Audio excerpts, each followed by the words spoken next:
Бірінші есепте 10, 13, 15, 20, 15, 14, 18 деген сандар берілген. Енді соны біз өзімізге ыңғайлы болу үшін, есепті дұрыс шығару үшін ең кішісінен бастап өспелі түрде жазып аламыз. 10, 13, 14, 15, 15, 18, 20 деп жазып аламыз.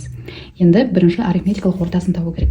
Арифметикалық ортасы дегеніміз осы барлық сандарды бір-біріне қосып, 10 қосылған 13, қосылған 14, қосылған 15, қосылған 15, қосу 18, қосу 20 деп жазамыз да, осылардың санына бөлеміз. Нешеу?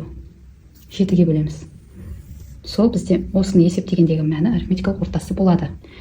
Бұны есептейтін болсақ, алымның қосындылары 105-ке тең, бөлімі 7-ге тең, 105-ті 7-ге бөлсек 15 шығады. Яғни арифметикалық ортасы 15-ке тең болып тұр.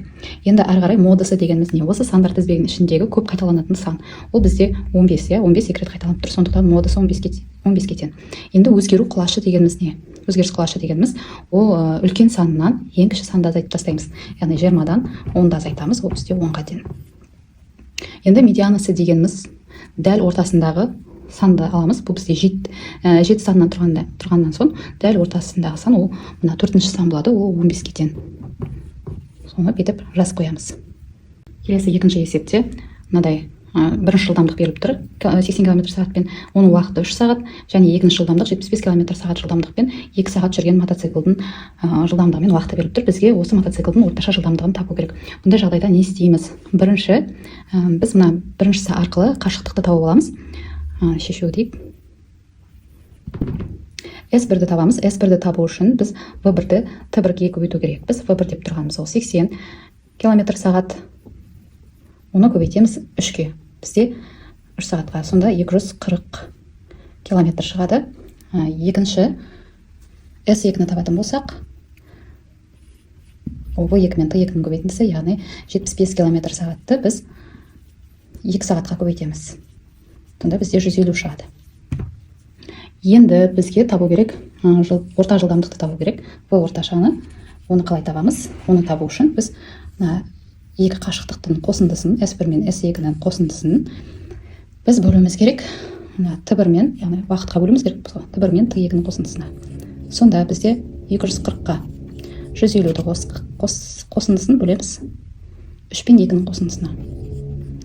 Ол дегеніміз 390 бөлінген 5. 390-ды 5-ке бөлетін болсақ, 78 км сағат шығады.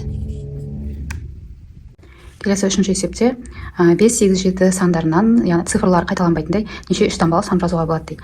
Мысалға, ол дегеніміз цифрлар қайталанбайды дегеніміз, яғни 555 деген сияқты сан жаза алмаймыз деген сөз. Себебі олардың цифрлары қайталанбау керек. Енді қарайтын болсақ, осы берілген түрінде 587 және 5-тен басталатындай келесі 3 таңбалы сан 578 болады. Енді 5-тен басталған сандар осымен бітті. Енді 7-ден басталатын сандарды жазатын болсақ, ол 758 және 785 болады. Болды. Енді үшінші цифрымыз ол 8. 8-ден басталатындай 857 және 875 деген бізде осындай барлығы 6 цифр болады екен. Сонда жауабы бізде барлығы 6 3 таңбалы сан табылады. 3 таңбалы сан болады.